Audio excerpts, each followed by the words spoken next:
चला घ्या उचलू.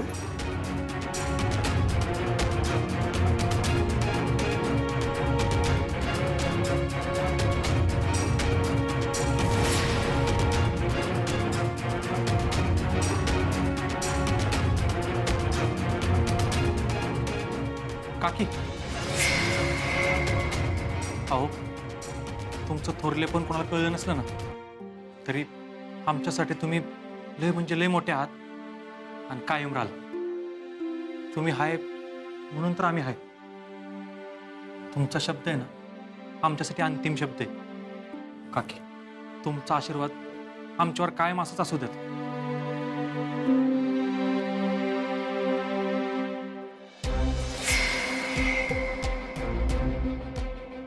तुम्ही आज माझं मन जिंकलं रे पोरानो. आता मी मरायला मोकळी. अहो काकी एवढ्या चांगल्या दिवशी असं का अशुभ बोलताय? अहो अजून तर तुम्हाला लई आयुष्य जगायचंय. आता ते देवालाच माहिती. पण तुम्ही दोघ जण आहे. मला आता माझ्या पृथ्वीची काळजी नाही. वीरू,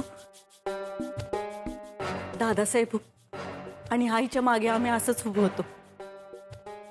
तसंच अगदी तो पृथ्वीच्या मागे उभं राहा. तो कुठं चुकला गडबडला तर त्याच्या पाठीशी आत्ता आहे ना अगदी तसंच उभं राहा. त्याला समजून घ्या. मी हे घर कायम एक राहावं म्हणून पहिल्यापासून हेच करत आले. आणि यो वसा तुम्ही घ्या आणि घेतला वसा टाकू नका. काकी तुम्ही काहीच काळजी करू नका. हे घर कायम एक राहणार. आता किती बी संकट आली आणि काही बी झालं तरी हे घर असंच राहणार. आम्ही दोघं ते असं ठेवणार. हे जिंकलंय तुम्ही मला. खरंच जिंकलत तुम्ही मला.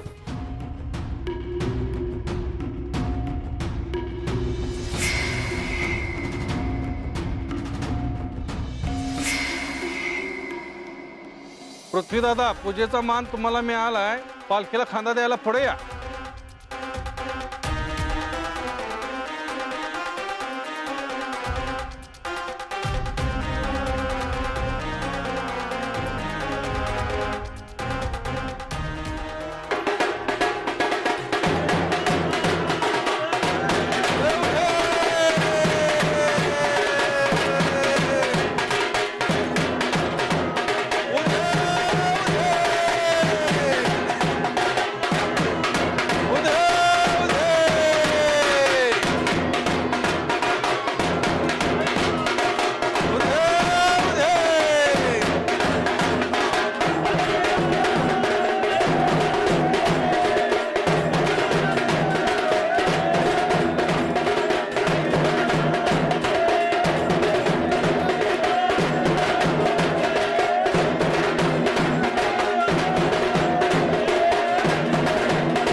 सुनबाई अशुभ काहीतरी होण्यापासून गावाला वाचवलं तुम्ही.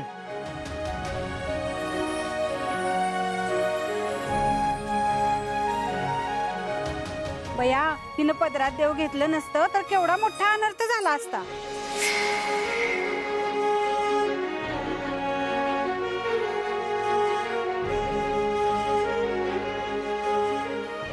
विरुबायानं पालखी जमिनीला टेकण्यापासून वाचवली.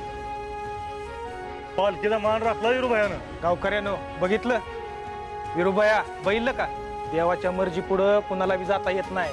शेवटी देवाला जी पाहिजे होतं तीच देवानं करून घेतलं. पिऊ वहिनीची वटी बी भरली आणि तुमचा पालखीला खांदा बी लावून घेतला. शेवटी ज्याचा मान त्यालाच मिळतोय, खरं आहे बरं का? आणि देवाला माहित असतं देव कुणाकडनं करून घ्यायचं ते. आई राजा सदानंदीचा, आई राजा सदानंदीचा. पोरी देवाचीच कृपा झाली बघ तुझ्यावर की देव स्वतःहून तुझ्या पदरात आलं. तुम्ही दोघांनी दुसऱ्याला मान दिला, पण देवानी तुम्हालाच निवडलं बघा. तुमच्या नात्याला कोणाची नजर नको लागाय हीच देवाकडे प्रार्थना आहे.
काय चाललंय? काय अवस्था करून घेतली स्वतःची? आणि एवढ्या उन्हाची कुठे फिरती?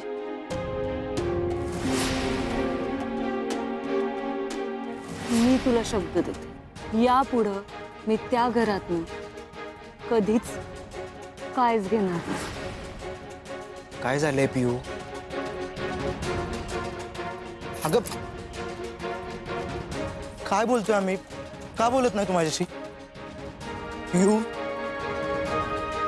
तुला घरचं कोणी काय बोललं का? तुला सवय नाही या सगळ्याची, तुला उन्हानं त्रास होईल. चल आम्ही तुला आमच्या गाडीत सोडतो. पियू तुझ्या जग्गू दादाशी बोलणार नाही का तू? असं काय झालंय की आमच्या सख्या बहिणीने आमच्याशी बोलणं टाकलंय ते? दादा मी तुझ्याबरोबर बोलणार नाही असं कधीच होऊ नाही शकत. पण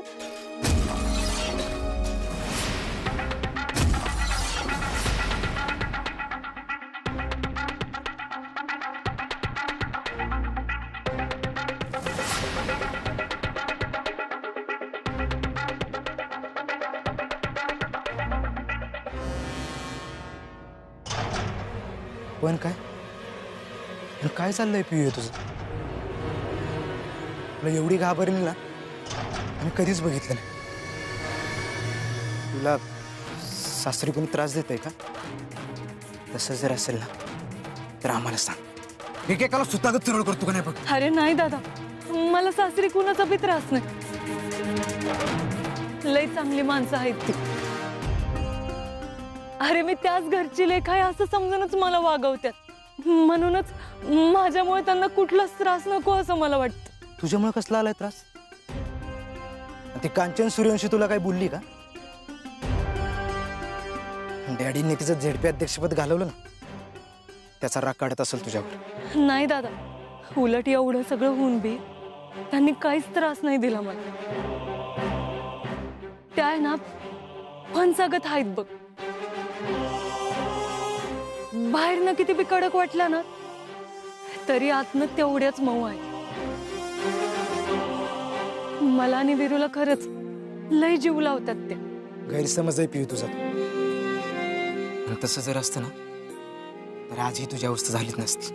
ही अवस्था माझी मीच करून घेतली आहे दादा, आणि ते बी माझ्या आवडीनं. यात मला काय चुकीचं वाटत नाही. खरंच लय आनंदात आहे मी. पिऊ, तुझी अवस्था नाही बघवत आम्हाला. तुला कितीही पैसे लागले ना तरी आम्हाला सांग. तुझा हो दादा आहे ना, अख्खी प्रॉपर्टी तुझ्या नावावर करायला तयार आहे. त्याची काहीच गरज नाहीये दादा. आधीच घरून डॅडीने जे पैसे पाठवले त्यामुळे लय कुटाणा झाला. आणि आता मी काकींना आणि विरूला असं वचन दिलं की मी माझ्या माहेरकडनं कुठलीच गोष्ट घेणार नाही. तू एक काम कर, तू इथंच थांब. मी आता घरनं जाऊन ते पैसे आणते. पिऊ, उपकार म्हणून नाही दिले ते पैसे, एक कर्तव्य म्हणून दिले आणि तुझ्या सुखासाठी दिले. अरे पण मी सुखातच आहे दादा. फक्त आता काकींनी सांगितलंय की मी माझ्या माहेरच्यांशी कुठलाच संबंध नाही ठेवायचा, आणि मी त्यांच्या शब्दाबाहेर नाही जाऊ शकत. कारण शेवटी किती बी झालं आणि काही बी झालं ना तरी अडचणीच्या वेळी त्याच आमच्या मागं आधार बनून उभे होते. आज त्या नसत्या ना दादा तर माझं आणि विरूचं लगीन बी झालं नसतं, आणि डॅडी माझा जीव घेऊन मोकळे बी झाले असते. तू बघितलंस ना त्या दिवशी आम्ही घरी आलो होतो तेव्हा कसे वागले ते आमच्याशी. अरे आमचं प्रेम पैशा तिकट घ्यायला निघाले होते ते. पण पैसा म्हणजे सगळं काही नसतं ना दादा. पण पिऊ, या सगळ्यामध्ये माझ्या बिचाराचा काय दोष आहे? हा, आणि डॅडींच्या चुकीची शिक्षा तुम्हाला का देते? तुला माहित आहे ना की आम्हाला पहिल्यापासूनच वाटत होतं की तुझं विरूचं लग्न व्हावं.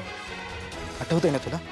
त्या दिवशी जर तुला घरातून बाहेर पडून दिलं नसतं तर आज हे लग्न झालं असतं का? पिऊ, आम्ही कायम तुझ्या आनंदाचा विचार करत आलोय, आणि तरी बी तुला वाटत असेल ना की आमच्याशी बोलायचं नाही. हरकत नाही, तुझा संसार सुखाचा व्हावा एवढंच वाटतं आम्हाला.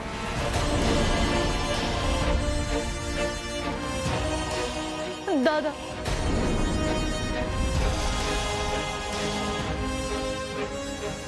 मला तुझं प्रेम कळतंय रे, पण त्या दिवशी रागाच्या भरात तू घरी येऊन काकींना जे काही बोललास ना त्यामुळे ते लई चिडलं. आणि आता मी तुझ्याशी इथं बोलतेय हे का जर त्यांना कळलं ना तर लई वाद होतील घरात, आणि ते मला नाही होऊ द्यायचे दादा. त्यामुळे तू इथंच थांब, मी घरनं जाऊन पैसे घेऊन येते.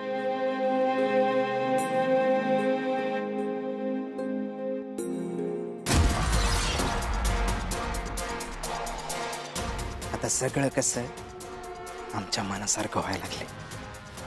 आता सगळीकडे फक्त आमचंच नाव आणि आमचीच हाव. फक्त जगदीशराव पाटील. माइंड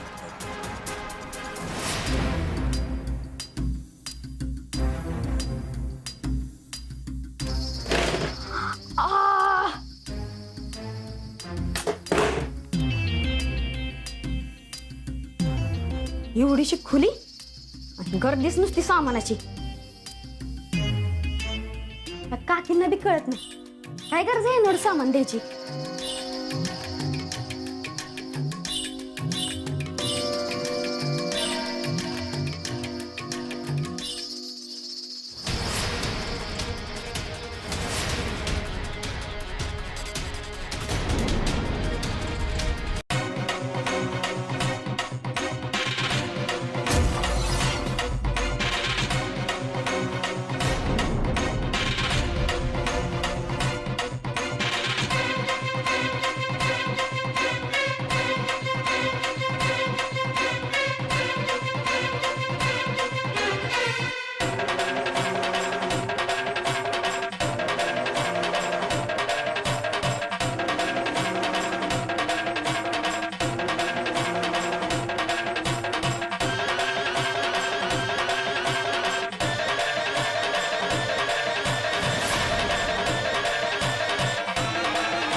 पैसे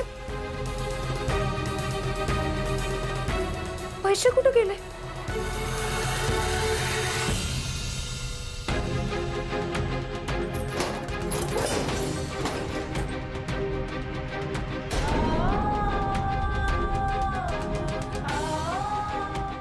इथंच ठेवलं होतं पण मी.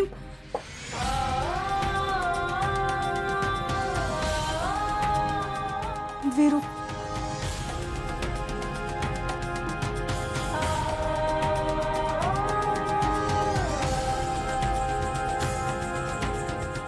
फोन का लागणं झालं याला?